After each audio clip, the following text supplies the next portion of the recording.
Europe 1, bonjour, Raphaël Duchemin. Ce serait pas l'heure du coup de patte pour deviner qui 2018. Bah oui, parce que vous demandez sûrement ce que vous réserve 2018. Alors j'ai fait des recherches pour vous.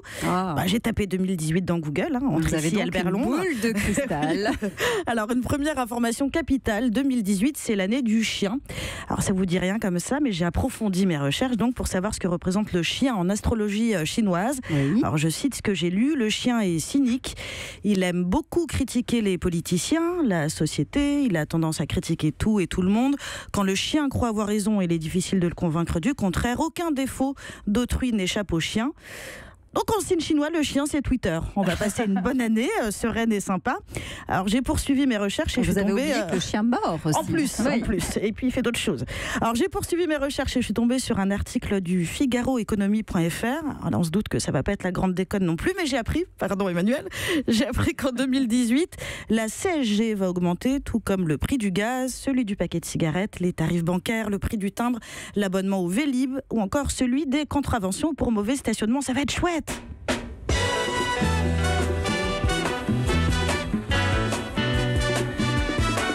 Alors du côté des pages culture médias du Figaro, ça n'est guère mieux.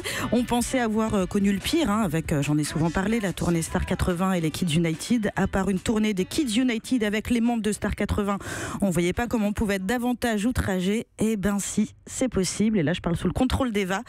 J'ai appris que malgré une audience catastrophique cette année, TF1 va continuer à programmer Danse avec les stars le samedi. Les Américains ont les late shows. Nous, on a M. Pokora qui fait du moonwalk sur le boléro de Ravel.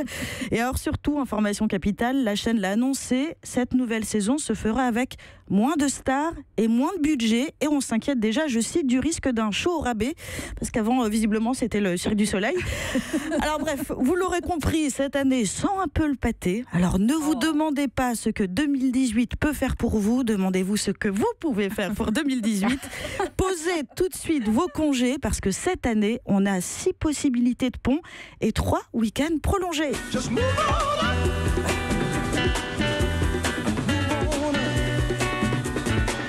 Écoutez, ça commence quand même pas si mal c'est cette pas année mal. 2018 en musique. Oui, c'est pas mal. C'est la seule bonne chanson que je mettrai cette année.